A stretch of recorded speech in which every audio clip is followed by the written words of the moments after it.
नमस्कार मंडळी, लक्ष्मीच्या पावलांनी या मालिकेच्या पुढील काही भागांमध्ये आपल्याला जबरदस्त असा ट्विस्ट बघायला मिळणार आहे। त्यासाठी तुम्हाला हा व्हिडिओ शेवटपर्यंत बघावा लागेल। तर मित्रांनो, कला आणि अद्वैतच्या लग्नाला आता भरपूर वेळ झालेला असतो, तरी सुद्धा कला आणि अद्वैतचं नातं काही सुधारत नसतं। आता आबांना ही गोष्ट समजत असते की हे दोघं नवरा बायको म्हणून कधी वागणार आहे। मग आबांना एक आयडिया सुचते। आबा त्या दोघांवरही एक जबाबदारी टाकण्याचं ठरवतात। कला आणि अद्वैत दोघांनाही ते जवळ बोलावतात। मग अद्वैत विचारतो की आबा, तुम्ही मला का बोलवलंय? मग आबा सांगतात की अद्वैत, आता मी तुझ्यावर सगळ्यात मोठी एक जबाबदारी सोपवणार आहे। अद्वैत घाबरतो आणि म्हणतो की काय आबा, कुठली जबाबदारीबद्दल बोलताय? मग आबा म्हणतात की बाप होण्याच्या जबाबदारीवर। तर अद्वैत म्हणतो की म्हणजे? त्यावर आबा म्हणतात की अद्वैत हे बघ, अद्वैत आता हे बघ, तुमच्या लग्नाला किती टाइम उलटून गेलाय। मग तुम्ही दोघं आता आई वडील होण्याचा कधी विचार करणार आहे? चांदेकरांच्या घरात आता पाळणा हलावा अशी माझी खूप इच्छा आहे। माझे किती दिवस राहिले काय माहिती, मला माझे शेवटचे क्षण माझ्या नातवासोबत जगायचे। त्यामुळे ही जबाबदारी मी तुझ्यावर सोपवतोय की लवकरात लवकर तू मला ते सुख देशील, मला तू आजोबा बनवशील। अद्वैतला आता खूप टेन्शन आलेलं असतं। कला ही पेचात पडलेली असते। अद्वैत म्हणतो की आबा हो, पण हे कसं काय शक्य आहे? तर आबा म्हणतात की का, हे सगळं का शक्य नाही आहे अद्वैत? आणि तुला तर शक्यच आहे ना हे सगळं। आणि तूच तर मला त्या दिवशी सांगितलं ना की तुझ्या आणि कलामध्ये सगळे काही संबंध आता चांगले झालेत म्हणून, आणि तू कलासोबत एवढं चांगलंही वागतोय की। मग आता तुम्हाला बाळाचा विचार करायला काय प्रॉब्लेम आहे? अद्वैत आता पूर्णपणे तोंडावर पडलेला असतो, कारण आबांसमोर त्याला कलाशी चांगलंही वागायचं असतं आणि आता एवढं चांगलं वागायचं असतं की डायरेक्ट स्वतःच्या मुलाचाच विचार करायचा असतो। हे बघून आता अद्वैतला काय करावं आणि काय नाही याचा प्रश्न निर्माण झालेला असतो। परंतु कलाला मात्र माहीत असतं की आबा हे सगळं का करताय। अद्वैतला तर खूपच टेन्शन आलेलं असतं। अद्वैतने ज्या गोष्टीचा कधी विचारही केलेला नसतो तो म्हणजे बाळाचा विचार, आणि तेही कलाच्या आणि त्याच्या बाळाचा विचार। आता तोच विषय आबांनी नक्की काढलेला असतो, आणि तेव्हा अद्वैतला कळतं की अरे बापरे, ह्याही संकटाला आपल्याला कधी ना कधी सामोरं जायचंच होतं। आबा अद्वैतला म्हणतात की अद्वैत, मला असं वाटतं की तू आणि कला, तुम्ही दोघांनीही जरा घराबाहेर जावं। तुम्ही जरा दोघांनी हनीमूनला जा ना, म्हणजे लग्न झाल्यापासून तुम्ही दोघं कुठे बाहेर फिरायला पण नाही गेलेत, आणि त्या निमित्ताने तुमचं फिरणंही होईल, तुमचं हनीमूनही होईल। कला म्हणते की आबा कशाला, आम्ही दोघं नाही जाणार एकत्र कुठे फिरायला। तर अद्वैत म्हणतो की हो आबा, मला पण नाही जमणार, मला खूप कामं असतात, मला इतका टाइम फिरायला देऊन नाही चालणार। मग आबा म्हणतात की ठीक आहे, परंतु मी जे काही बोलतोय त्या गोष्टीचा तुम्ही नक्की विचार करा, आणि मला लवकरात लवकर चांदेकरांच्या घरात पाळणा हलायला हवाच आहे। आता तुम्ही दोघांनीच मला लवकरात लवकर आजोबा बनवायचंय। अद्वैतला तर खूप टेन्शन आलेलं असतं। अद्वैत आता विचार करत असतो की बापरे, हे सगळं मी कसं निभावणार आहे। अद्वैत कला रूममध्ये गेलेले असतात। अद्वैतचा चेहरा सगळं काही बोलत असतो। कलाला त्या गोष्टीचा हसायला येत असतं, कारण कलाला माहीत असतं की आबांनी हे सगळं का केलंय, आणि अद्वैतला अक्कल शिकवण्यासाठी आणि धडा शिकवण्यासाठीच हे सगळं केलंय हे कलाला माहीत असतं। त्यामुळे कला हसत असते। तर अद्वैतला खूपच टेन्शन आलेलं असतं की ज्या खऱ्यासोबत मी नीट बोलत नाही, धड माझं आणि तिचं एक क्षणही टिकत नाही, एक क्षणही आमचं जुळत नाही, तर आता कलाचं आणि माझं बाळ मी तर इमॅजिनच नाही करू शकत। अद्वैतला खूपच टेन्शन आलेलं असतं या सगळ्या गोष्टी। तर मंडळी, हा जर व्हिडिओ तुम्ही इथपर्यंत बघितलाय, याचा अर्थ तुम्हाला मिळणार आहे एक सुंदर अशी साडी जिंकण्याचा मौका। त्यासाठी तुम्हाला काय करायचं मित्रांनो, सगळ्यात पहिल्यांदा व्हिडिओ हा शेवटपर्यंत बघायचा आहे। सोबतच व्हिडिओच्या लाईक बटनावर क्लिक करून चॅनलला सबस्क्राईब करायचं आहे। तर मागच्या हप्त्यातील आपली विनर ठरली आहे स्मिता चौबल, आणि त्यांना नाती मराठी तर्फे मिळाली आहे एक सुंदर पैठणी। तर मग वाट कसली बघताय, यावेळी साडी तुमची सुद्धा होऊ शकते।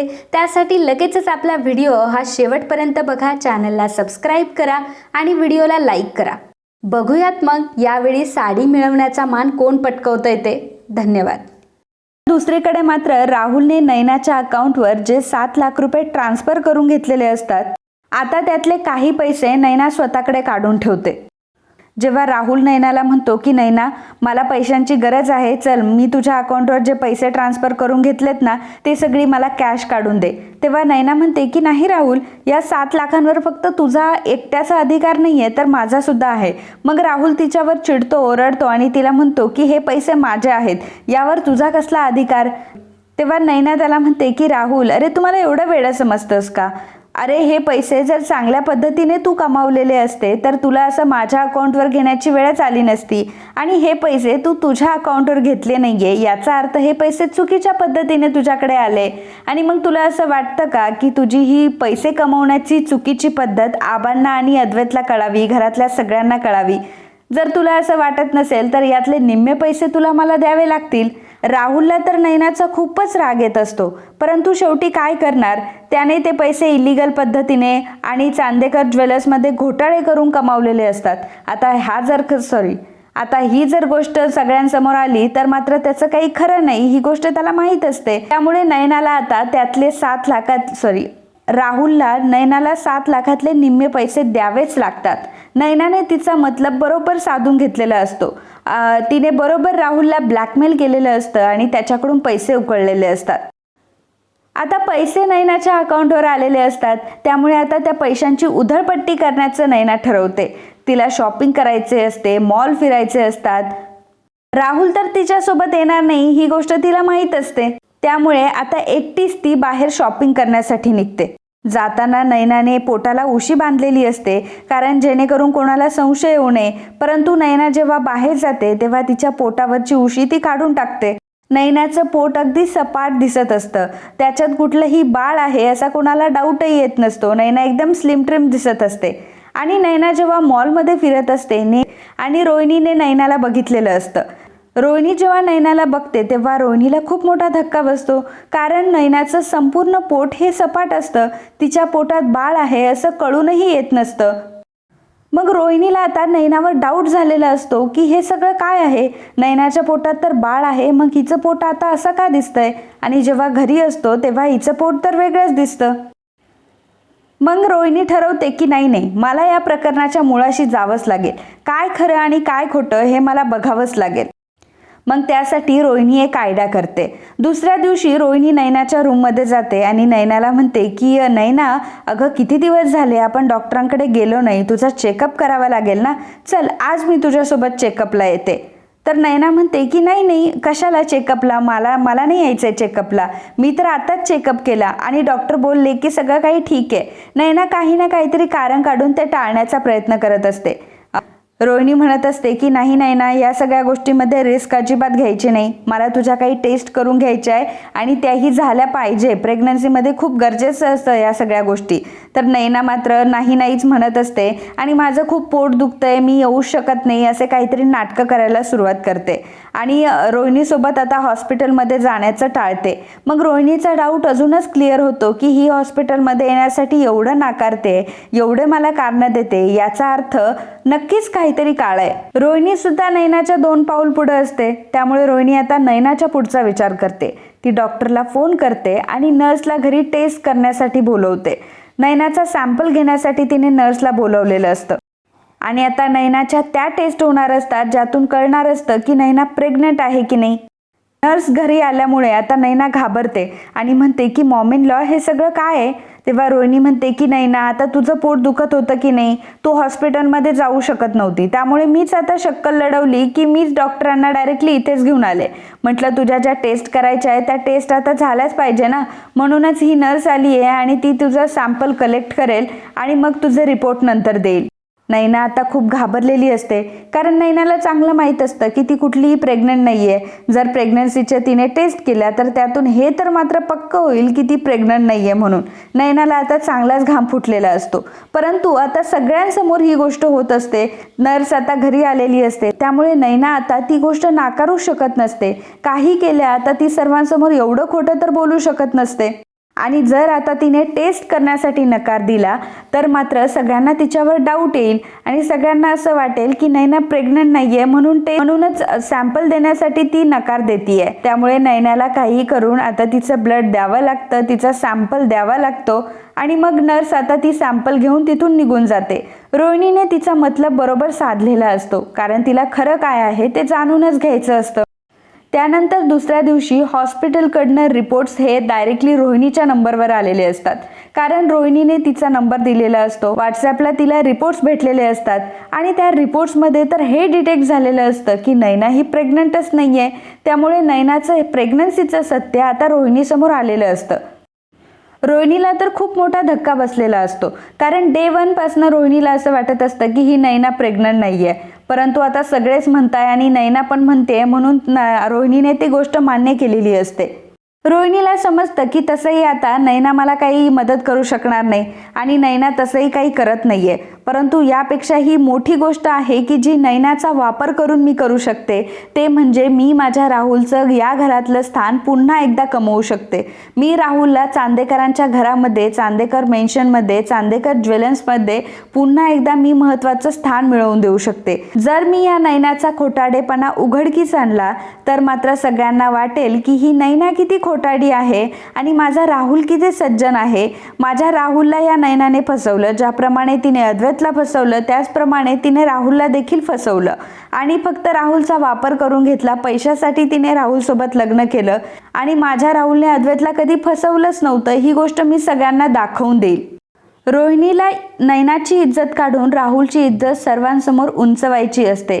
राहुल कसा चांगला मुलगा आहे, राहुलचं कधीच काही चुकलं नाही, तर ह्या मुलीने राहुलला फसवलं ही गोष्ट रोहिणीला सगळ्यांना शो करायची असते आणि पुन्हा एकदा राहुलचं स्थान तिला मिळवून द्यायचं. रोहिणी आता नाटक रचते, तर नैना ही ऑलरेडी खूप घाबरलेली असते. आता जर रिपोर्ट आले तर रिपोर्टमध्ये मी प्रेग्नंट नाहीये ही गोष्ट आता सगळ्यांना समजेलच, कारण मॉम इन लॉ ही गोष्ट सगळ्यांना सांगतील अशी नैनाला भीती वाटते. परंतु रोहिणी त्याच वेळी तिथे येते आणि नैनाला सांगते की नैना, अगं काळजी करू नकोस, तुझे रिपोर्ट अतिशय नॉर्मल आहेत आणि काळजी करण्यासारखं काही कारण नाही. मग नैनाला कुठंतरी बरं वाटतं, पण नैना विचार करू लागते की माझे रिपोर्ट कसे काय नॉर्मल आहेत. पण ती दुसऱ्या वेळी विचार करते की जाऊ दे, रिपोर्टमध्ये काहीतरी चुकीचं लिहून आलं असेल.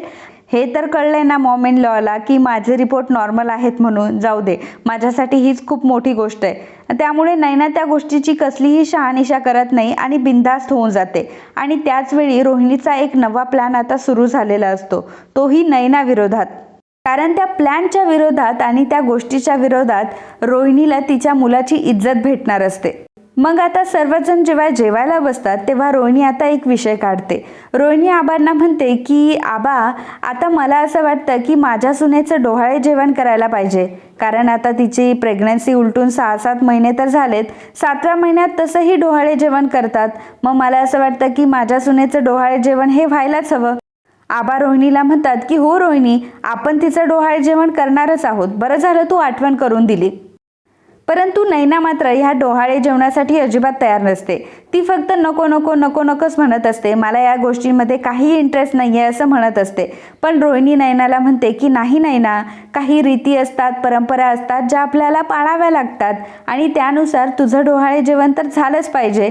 रोहिणी नैनाला समजावून सांगते. त्यामुळे नैनाला असं वाटतं की चला, मॉम इन लॉ बोलताय म्हणून आपण करायला पाहिजे, त्यांचा शब्द राखायला पाहिजे, शेवटी त्या आपल्याला एवढा सपोर्ट करताय तर ठीक आहे. मग नैना म्हणते की ठीक आहे, मी डोहाळे जेवण करण्यासाठी तयार आहे. कला म्हणते की ताई, तू तयार झाली हेच खूप आहे आमच्या सगळ्यांसाठी, आता मी लगेचच तयारीला लागते. तर कला डोहाळे जेवणाची सगळी तयारी करते. सगळं काही डेकोरेशन, सगळं काही कलानेच केलेलं असतं. कला ह्या सर्व गोष्टी खूपच आनंदाने करत असते. त्यानंतर रोहिणी ही सरोजच्या रूममध्ये जाते. सरोज मात्र नैनाच्या डोहाळे जेवणामध्ये सहभागी होणार नसते, कारण तिला अजिबात इंटरेस्ट नसतो या सगळ्या गोष्टीमध्ये. परंतु रोहिणी मात्र सरोजचे कान भरण्यासाठी जाते. सरोजला म्हणते की रोहिणी, तुला आता नैनाला सपोर्ट करण्याचा सोडून दुसरा कुठलाही पर्याय नाही आहे तुझ्याकडे, तू नैनाला सपोर्ट करायला हवं. तेव्हा सरोज म्हणते की हे बघ रोहिणी, तुलाही माहिती आहे की मला त्या खरेंच्या मुलींचा किती राग येत होते आणि त्यांना सपोर्ट करणं तर सोड, मी त्यांना माझ्या डोळ्यांसमोर सुद्धा बघू नाही शकत. रोहिणी म्हणते की अगं हो, मला नाही येत का खरेंच्या मुलींचा राग, मला तर खूप राग येतो, त्या दोघींचाही राग येतो, परंतु काय करणार, आपलेच हात दगडाखाली आहेत. पण तुला एक गोष्ट सांगू का, जर तू नैनाला आता सपोर्ट केला ना तर या गोष्टीतून तुझा एक फायदा होऊ शकतो. सरोज म्हणते की कुठला फायदा. तर रोहिणी म्हणते हे बघ, आता आबांनी कला आणि अद्वैत दोघांनाही बाळाचा विचार करायला सांगितलाय. आता मला सांग की जर त्या दोघांनी ही गोष्ट मनावर घेतली तर त्यांचं नातं अजून बळकट होईल ना. तुला जर त्यांचं नातं बळकट होऊ द्यायचं नसेल आणि आबांना सुद्धा नातूचं सुख घेऊन द्यायचं असेल तर नैना आहे ना या सगळ्या गोष्टीमध्ये. जेव्हा नैनाचं बाळ येईल तेव्हा आबा ह्या सगळ्या गोष्टी विसरून जातील आणि कला आणि अद्वैतकडून ते कुठलीही अपेक्षा ठेवणार नाही. नैनाचं एकदा की बाळ आलं की आबा सुखावतील, आबा त्या नातवंडामध्येच रमतील आणि मग कला आणि अद्वैतलाही एखादं मूल व्हावं ही गोष्ट तर आबा विसरूनच जातील. बघ, म्हणजे अद्वैतला तुला कलापासून लांबही ठेवता येईल आणि आबांचं सुद्धा स्वप्न पूर्ण होईल. एका दगडात तू 2 पक्षी मारू शकतो. त्यामुळे आता तुला काहीही करून माझ्या सुनेला सपोर्ट करावंच लागेल. आता रोहिणीचं हे बोलणं सरोजला पटतं. त्यामुळे सरोज म्हणते की तुझ्या सुनेचं डोहाळे जेवण घालायला तयार आहे आणि मी तिला सपोर्ट देखील करेल आणि मी सगळ्या गोष्टीमध्ये सहभाग सुद्धा नोंदवेल. रोहिणीचं हे सगळं प्लॅनिंगच असतं, कारण प्रत्येकाला एकट्यामध्ये जाऊन तिला हे सगळं करायचं असतं. सरोजला तिला हे दाखवून द्यायचं असतं नंतर की बघा, या नयनाने किती मोठा धोका दिला आणि रोहिणी तिच्या डोहाळे जेवणासाठी किती प्रयत्न करत होती ते. तर आता डोहाळे जेवणाचा दिवस उजाडलेला असतो आणि रोहिणीने मुद्दामच खूप साऱ्या नातेवाईकांना बोलावून घेतलेलं असतं. त्यानंतर मोठमोठ्या बिझनेसमॅनला बोलावून घेतलेलं असतं. सगळ्या लोकांना तिने बोलावून घेतलेलं असतं. खूप पाहुणे मंडळी जमा झालेले असतात. रोहिणीने सर्व पाहुण्या मंडळींना बोलवून घेतलेलं असतं. यामागचं कारण हेच असतं कारण तिला सर्वांसमोर हे रिव्हील करायचं असतं की ही नैना किती खोटारडी मुलगी आहे आणि तिने माझ्या राहुलला फसवलंय. माझा राहुल किती इनोसंट आहे, किती भोळा आहे आणि ह्या पोरीच्या नादामुळे त्याला सगळं करावं लागतंय आणि त्याने आतापर्यंत ज्या काही चुका केल्या आहेत त्या फक्त या मुलीमुळे केल्या आहे. माझ्या मुलाचा या सगळ्यामध्ये काही दोष नाहीये. माझ्या मुलाने अद्वैतला कधी फसवलंच नाही, कारण राहुलची इमेज सगळी काही डाऊन झालेली असते. त्या फक्त एका इन्सिडेंटमुळे अद्वैतला फसवून तो नैनाशी पळून गेलेला असतो. या गोष्टीमुळेच राहुल बदनाम झालेला असतो आणि राहुलची इज्जत सर्व समाजामध्ये उंचवण्याचा हा एकमेव उपाय रोहिणीला सुचतो. त्यामुळे रोहिणीने सगळ्या लोकांना बोलावून घेतलेलं असतं. आता सर्वजण जमा झालेले असतात. कलाने तर सगळी बारीक सारीक तयारी केलेली असते. सगळं काही कलाने आवरलेलं असतं. आबा कलावर त्या गोष्टीसाठी खूप खुश असतात. नैनाला त्या डोहाळे जेवणात इंटरेस्ट नसतो, परंतु सगळ्यांसाठी ती हे सगळं करत असते. मग आता डोहाळे जेवणाचा तो क्षण आलेला असतो. रोहिणी आता मुद्दामच सर्वांसमोर जाते, माईक हातामध्ये घेते आणि सर्व पाहुण्यांना ती म्हणत असते की मला खरं तर माझ्या सुनेवर खूप प्राऊड फील होतं. मी खरंच खूप लकी आहे की मला नैनासारखी सून मिळाली. नैना फक्त सुंदर नाही तर ती खूप हुशार देखील आहे आणि खरंच राहुलला नैनासारखी बायको शोधून सुद्धा सापडली नसती. आज माझ्या सुनेचं डोहाळे जेवण आहे आणि तिच्या या डोहाळे जेवणाची सगळी तयारी मी माझ्या हाताने केली आहे. खरं तर नैना या घराला खूप मोठं सुख देणार. नैनाने मला सुद्धा आजी होण्याचं जे सुख दिलंय त्यामुळे मी खूपच खुश आहे नैनावर. नैनाला सुद्धा खूप आनंद होत असतो की बापरे, मदर इन लॉ माझ्याबद्दल किती छान बोलताय. या घरात कोणीच माझ्याबद्दल इतकं पॉझिटिव्ह बोललं नाही, इतकं ह्या पॉझिटिव्ह बोलताय, एवढं माझं कौतुक करताय. त्यामुळे नैना तर भारावूनच जाते. मग रोहिणी पुढे मोठी अनाउन्समेंट करते आणि म्हणते, आता मी तुम्हाला खूप महत्त्वाची एक गोष्ट सांगणार आहे माझ्या सुनेबद्दल. ती गोष्ट तुम्ही कधीच ऐकलेली नसेल. असं म्हणत रोहिणी आता नैनाजवळ जाते. नैनाला असं वाटतं की बापरे, अजून माझ्याबद्दल काय तारीफ मला ऐकायला भेटणार आहे, अजून मदर इन लॉ माझी किती तारीफ करणार आहे. आणि नैना खूप आतुर असते तिची अजून तारीफ ऐकण्यासाठी. तर रोहिणी मात्र नैनाच्या समोर जाते. नैना रोहिणीशी हसत असते. रोहिणीही पहिल्यांदा नैनाशी हसते आणि मग जोरात तिच्या पोटावर लावलेली ती उशी खेचून घेते. रोहिणीने सगळ्यांसमोर नैनाच्या पोटावर जी उशी बांधली गेलेली असते ती उशी आता सगळ्यांसमोर रोहिणीने बाहेर काढलेली असते आणि त्यातून सगळ्यांना कळलेलं असतं की नैनाच्या पोटात बाळ नाही तर इतके दिवस पोटावर उशी होती आणि नैना प्रेग्नंटच नाहीये. ही गोष्ट समजल्यावर आता सर्वांच्या पायाखालची जमीनच सरकते. तर नैनाचं सत्य हे असं सगळ्यांसमोर येईल याचा विचार नैनाने स्वप्नातही केलेला नसतो. नैनालाच कळत नाही, एक क्षण तर नैनालाच कळत नाही की आपल्यासोबत नक्की झालंय तरी काय आणि आता आपलं सगळं सत्य हे सर्वांसमोर आलंय. त्यामुळे नैना आता खूपच घाबरलेली असते. आबांना तर नैनाचा खूप राग आलेला असतो, कारण याचं हे असतं की पाहुणे मंडळी जमा झालेले असतात आणि सर्वांसमोर हा तमाशा झालेला असतो. आबांना अजिबातच हे आवडलेलं नसतं. सगळ्यांना सांगू लागते की आतापर्यंत मी तुम्हाला जे माझ्या सुनेचं कौतुक केलं ते सगळं खोटं होतं. खरं तर माझी सून त्या लायकीचीच नाहीये की तिचं मी एवढं कौतुक करावं. पहिली गोष्ट म्हणजे तिने माझ्या मुलाला फक्त आणि फक्त आतापर्यंत फसवलंय. तिने अद्वैतलाही फसवलं आणि तिने माझ्या मुलालाही फसवलं आणि या नैनाने जे काही केलंय आतापर्यंत ते फक्त आणि फक्त पैशांसाठी केलंय. तिने माझ्या मुलाचा फक्त पैशांसाठी उपयोग करून घेतलाय. तिला चांदेकरांची सून व्हायचं होतं म्हणून खरेने आमच्यासोबत खूप मोठा गेम खेळलाय. मागच्या वेळी जेव्हा राहुल आणि नैना मंडपातून गायब होते तेव्हा सगळ्यांना हा गैरसमज झाला होता की राहुलनेच अद्वैतला फसवलंय, परंतु असं नाहीये. खरं तर माझ्या मुलाला ह्या मुलीने फसवलंय, त्यामुळे राहुलला असं वागावं लागलं. मागे जे काही झालं त्यामध्ये माझ्या मुलाची काहीच चूक नाहीये. माझा मुलगा फार इनोसंट आहे, तो कधीच असं वागू शकत नाही. परंतु ह्या नयनामुळे त्याची खूपच इज्जत गेली. या नयनामुळे त्याला खूप गोष्टी सहन कराव्या लागल्या, खूप बदनामी सहन करावी लागली. रोहिणी ही या सगळ्या गोष्टी सर्वांसमोर बोलत असते, त्यामुळे पाहुणे मंडळी सुद्धा आता कुजबूज करू लागतात. आबा सुद्धा आता ही गोष्ट मान्य करतात की याचा अर्थ ही नैना आतापर्यंत खोटं बोलत आली, याचा अर्थ तिने राहुलला सुद्धा फसवलं आणि राहुल खरंच इनोसंट होता आणि उगाचच आपण राहुलवर संशय घेतला असं आबांनाही वाटू लागतं. परंतु नैनाताई प्रेग्नेंट नाहीये या गोष्टीचा कलाला खूप मोठा धक्का बसलेला असतो, कारण कलाला आधीच डाऊट असतो की नैनाताई खरंच प्रेग्नेंट आहे की नाही. परंतु तिला वाटत असतं की नाही, नैनाताई एवढं मोठं खोटं कधीच बोलू शकत नाही आणि नैनावर तिचा विश्वास असतो आणि आज त्याच विश्वासाचा घात झालेला असतो. मग आबा आता नैनाला विचारतात की नैना, तू एवढं घाणेरडं का वागलीस सगळ्यांसमोर, आमच्या सर्वांचा तू का एवढा विश्वासघात केला. मग आता नैना मात्र पूर्णपणे फिरते. नैना म्हणते की आबा, खरं तर तुम्हाला सगळ्यांना असं वाटतंय ना की या सगळ्या गोष्टीमध्ये माझी चूक आहे, मी तुम्हाला फसवलंय, परंतु मी तुम्हाला फसवलं नाहीये, तुम्हाला फसवलंय तुमच्या कलाने. असं म्हटल्यावर कला आता नैनाकडे बघू लागते आणि म्हणते की नैनाताई, अगं काय बोलतीयस तू. तेव्हा नैना म्हणते की कला, आता तू जास्त बोलू नकोस आणि आता मला बोलू दे, जे काही बोलायचंय ना मला आता क्लिअर करू दे. आणि आबा, तुम्हाला ऐकायचंय ना की हे सगळं कोणी केलंय. हे सगळं मी नाही तर हे सगळं कलाने केलंय. माझं हे प्लॅनिंग नव्हतंच. एवढं घाणेरडं प्लॅन मी कधीच करू शकत नाही की मी प्रेग्नन्सीचं खोटं नाटक करेल. खरं तर मला प्रेग्नन्सीचं हे खोटं नाटक करायला कलानेच सांगितलं होतं. ज्यावेळी राहुलसोबत माझं लग्न तुम्ही लावून देत नव्हतात तेव्हा मात्र कला मला बोलली होती की जर तुला त्या घरात घुसायचं असेल, तर तुला चांदेकरांच्या घरात घुसायचं असेल तर मी सांगेल तसं तुला वागावं लागेल. मी तुला सांगते की तू आता प्रेग्नन्सीचं नाटक कर.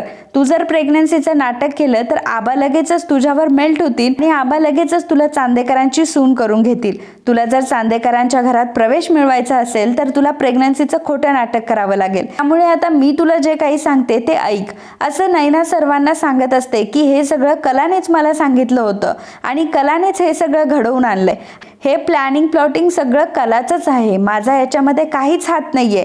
मला फक्त कलाने एक प्यादं बनवलं आणि ही गोष्ट मला आता समजतीये. तुम्हाला सगळ्यांना असं वाटत असेल की मी तुमच्याशी खोटं बोललीये, परंतु तुमच्याशी मी नाही तर तुमच्याशी कला खोटं बोललीये. ही गोष्ट ऐकून आता कलाला मोठा धक्का बसलेला असतो. सर्वजण आता विचार करू लागतात की खरंच हे कलाचंच डोकं होतं का. कला सर्वांना म्हणत असते की नाही नाही, मी असं काहीच केलं नाहीये, नैनाताई खोटं बोलतीये. परंतु आता सर्वजण कलाच्या विरोधात जातात. सगळ्यात पहिल्यांदा अद्वैत कलाच्या विरोधात जातो आणि म्हणतो की मला माहितीये ही खरे अशीच आहे. मला हेही माहितीये की ती लग्नात मुद्दाम लग्न मंडपात येऊन बसली कारण तिला या घरची सून व्हायचं होती. ज्यावेळी लग्नाच्या आधी सुद्धा मी नैनाला कॉल करायचो तेव्हा कलाच माझा फोन घ्यायची. याचा अर्थ कलाचं आधीपासून प्लॅनिंग होतं की तिला माझ्यासोबत लग्न करायचंय आणि नैनाचं लग्न तिला राहुल सोबत लावून द्यायचं होतं. हे सगळं प्लॅनिंग जे आहे ते कलाचं आहे. नैनाच्या ह्या बोलण्यावर मला विश्वास बसतोय आणि हे सगळं कलानेच घडवून आणलंय, कारण कला असं प्लॅनिंग करू शकते आणि ती खूप पातळ यंत्री आहे असं स्वतः अद्वैत बोललेला. सरोज म्हणते की मला तर असं वाटतं की खरेंच्या ह्या दोन्ही मुलींना घरातून काढून द्या. या दोघीही खोटाड्या आहेत. आबा, मी तुम्हाला आधीपासून सांगत होते, परंतु तुम्हाला मात्र कधी सावध व्हायचंच नव्हतं. आता बघताय ना तुमच्या डोळ्यांनी काय झालं हे सगळं. आता आबा, तुम्ही माझं ऐका आणि ह्या दोघींनाही घराबाहेर काढा. तर कला म्हणत असते की आबा, मी तुम्हाला खरंच सांगते की मी असं काहीच वागले नाहीये. मी नैनाताईला असं काहीच सांगितलेलं नाहीये. नैनाताई पूर्णपणे खोटं बोलतीये. आबांना कलावर विश्वास असतो. आबांना माहीत असतं की जरी सगळं घर कलाच्या आज विरोधात उभं असेल तरी सुद्धा कला खरं बोलतीये हे आबांना माहीत असतं आणि ही नैना स्वतःला वाचवण्यासाठी किती खालच्या थराला जाऊ शकते याचा अंदाज आबांनी ऑलरेडी घेतलेला असतो. आबा नाही कलाला सपोर्ट करतात, परंतु कलाला ते म्हणतात की हे बघ कला, आता सगळ्यांनी तुझ्यावर चिखलफेक केली आहे की ह्या सगळं प्लॅनिंग तू केलंय. आता तुझ्या हातात आहे तुला स्वतःला प्रूव्ह करायचं. माझा तुझ्यावर विश्वास आहे की तू असं काहीच केलं नाहीये, परंतु तुला ह्या सगळ्यांचा विश्वास कमवावा लागेल. तुला या सगळ्यांना दाखवून द्यावं लागेल की नैना खोटं बोलतीये आणि तू खरं बोलतीये. जर तू खरी असशील तर देवी आई तुझी साथ कधीच सोडणार नाही आणि तू हे सगळ्यांसमोर आणि तू जे हे काही सत्य आहे ते सगळ्यांसमोर घेऊन येशील. कला म्हणते की आबा मी शपथ घेते की जोपर्यंत आता मी हे सत्य सर्वांसमोर आणत नाही. हे प्लॅनिंग सर्व नैनाताईचंच होतं. नैनाताईच्या प्रेग्नन्सीमध्ये माझा कुठलाही रोल नव्हता, माझा कुठलाही हात नव्हता. आता ही गोष्ट सगळ्यांसमोर जोपर्यंत मी आणत नाही आणि तेही पुराव्यानिशी मी हे सिद्ध करत नाही तोपर्यंत मी चांदेकरांच्या घरात पाऊलही ठेवणार नाही. असं म्हणून आता कलाने चांदेकरांचं घर सोडलेलं असतं आणि ती बोलते की ह्या घरात मी तेव्हाच येईल जेव्हा मी स्वतःला प्रूव्ह करेल. तर राहुलही आबांना म्हटलेला असतो की आबा तुम्ही आतापर्यंत मला विचारत होता ना की मी पुढे का जात नाही, मला सक्सेस का भेटत नाही. खरं तर ही नैना जेव्हापासून माझ्या आयुष्यात आली आहे तेव्हापासून मला सक्सेसच भेटत नाही आहे. त्यामुळे मला ह्या नैनासोबत अजिबात राहायचं नाही आहे. तुम्ही या नैनाला आत्ताच्या आत्ता घराबाहेर काढा. तर आबा म्हणतात की हे बघ राहुल, हा निर्णय सर्वस्वी तुझा आहे, ती बायको तुझी आहे, त्यामुळे तुला जे काय वाटेल ते तू करू शकतो. मग राहुल म्हणतो की मला नैनाला या घरात नाही ठेवायचंय, नैनाला तुम्ही आत्ताच्या आत्ता बाहेर काढून द्या. आणि तो नैनाला सांगतो की तू आत्ताच्या आत्ता घरातून निघ. त्यामुळे नैनाकडेही दुसरा कुठलाही पर्याय नसतो आणि नैनालाही आता घराबाहेर निघावं लागतं. कला आणि नैना दोघीही एकाच वेळी आता घराबाहेर निघतात. त्यामुळे सरोजला, रोहिणीला आणि राहुलला तर खूपच आनंद झालेला असतो आणि अद्वैतला या गोष्टीचा त्रास होत असतो की कलाने एवढं मोठं खोटं कसं काय बोललं, तिने माझ्यापासून सुद्धा लपवून ठेवलं, कला अशी कसं काय या सगळ्या गोष्टींचा विचार आता अद्वैतला पडलेला असतो. तर मित्रांनो, आजचा हा ट्विस्ट तुम्हाला कसा वाटला हे आम्हाला नक्कीच सांगा. आणि या पुढचा ट्विस्ट बघण्यासाठी तुम्ही जर एक्सायटेड असाल तर तसं मला कमेंटमध्ये लिहून सुद्धा पाठवा आणि कमेंटमध्ये सांगा सुद्धा की उद्या तुम्हाला ह्याच्या पुढील ट्विस्ट हवा आहे की नाही. तर मित्रांनो, if you like my video please do subscribe, share and comment. Thank you.